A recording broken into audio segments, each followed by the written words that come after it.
पुणे येथील कल्याणी नगर भागात धनाढ्य बांधकाम व्यावसायिकाचा मुलगा वेदांत अग्रवाल या अल्पवयीन मुलाने दोघांना आपल्या भरधाव गाडीने चिरडून त्यांची हत्या केली। परंतु त्यानंतर या धनाढ्य कुटुंबाला वाचवण्यासाठी मात्र लाचार महायुती सरकार कटिबद्ध असल्याचं दररोज समोर येणाऱ्या घटनांमधून पाहायला मिळतंय।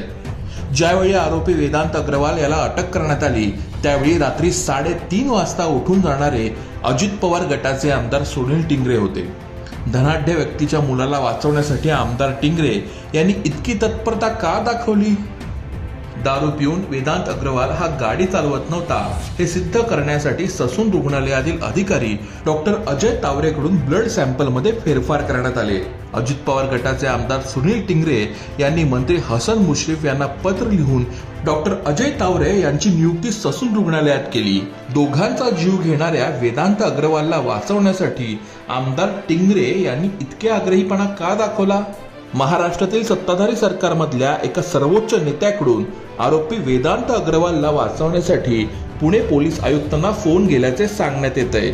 या सर्वोच्च नेत्याने धनाढ्य व्यावसायिकाच्या मुलाला वाचवण्यासाठी इतकी सक्षमता का बरं दाखवली असावी? शिंदे, फडणवीस, अजित पवार सरकारच्या सर्व यंत्रणा या धनाढ्य कुटुंबाला वाचवण्यासाठीच आग्रही आहेत। राज्यात दुष्काळाची स्थिती आहे, परंतु त्याची पर्वा सत्ताधाऱ्यांना नाही। सत्ताधाऱ्यांना केवळ श्रीमंत व्यावसायिकांचीच काळजी असून सर्वसामान्य जनतेच्या जीवाची कुठलीही पर्वा नाही।